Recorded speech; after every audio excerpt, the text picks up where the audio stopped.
সবাই মিলে সাজিয়েছে, ভিডিওতে যে বলেছে যে ওর গাড়িটা নিবেন না, ওই গাড়িটা সবাই তো বলেছে গাড়িটা কেটে সরাবো। অত ভালো ছেলে, রাতে বিরুদ্ধে চেক করি ডাকি তেকুনি আসে, অন্য ড্রাইভার আসে না, তো ওই ড্রাইভারটাকে চেক করে বলি তেকুনি আসে, ও এত ভালো ছেলে কেটে সরাবো। বলেছে না, ওর গাড়িটা যদি না সরান তাহলে আপনাদের অসুবিধা আছে, ওই রকম বলেছে। অত ভদ্র হয়নি যে আমার তলায় তলায় এত শত্রু আছে, আমার ঘরে বইয়ে কজনা খালি বলতে বলতো তোমার এত বড় ঘর করছে, জমি নাই জায়গা নেই, বাপে কি করে ঘরটা কর।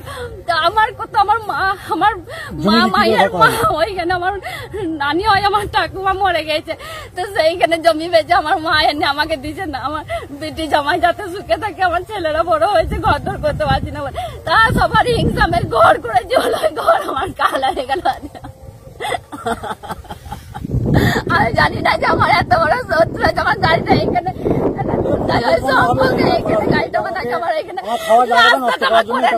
বিডিও অফিস থেকে বেলা 1টার সময় গাড়িটা এখানে দীর্ঘদিনে এখানে থাকে, আমার 5 বছর গাড়িটা এখানেই থাকে।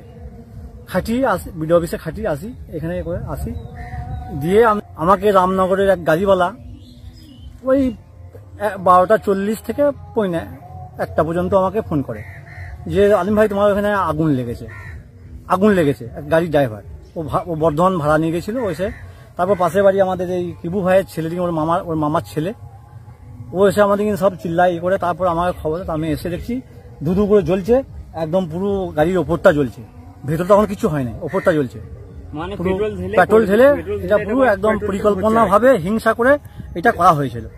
আমি সামনে নির্বাচনে কংগ্রেসের প্রার্থী হয়ে দাঁড়িয়েছিলাম বলে পঞ্চায়েতে এটা পরিকল্পনা ভাবে করেছে, হিংসা করে রাজনৈতিক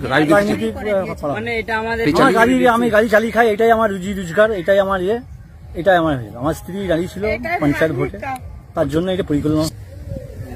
আমার গাড়িতে আমার আধার কার্ড, ভোটার কার্ড, ব্যাংকের পাসবই, ড্রাইভিং লাইসেন্স, গাড়ির ইন্স্যুরেন্স পেপার, ট্যাক্স পেপার, গাড়ির ব্লু বুক আমার সব গাড়িতেই থাকে। বিডিও অফিসের লক সিট এবং সব আমার সব আগুনে পুড়ে গেছে, সব নষ্ট হয়ে গেছে।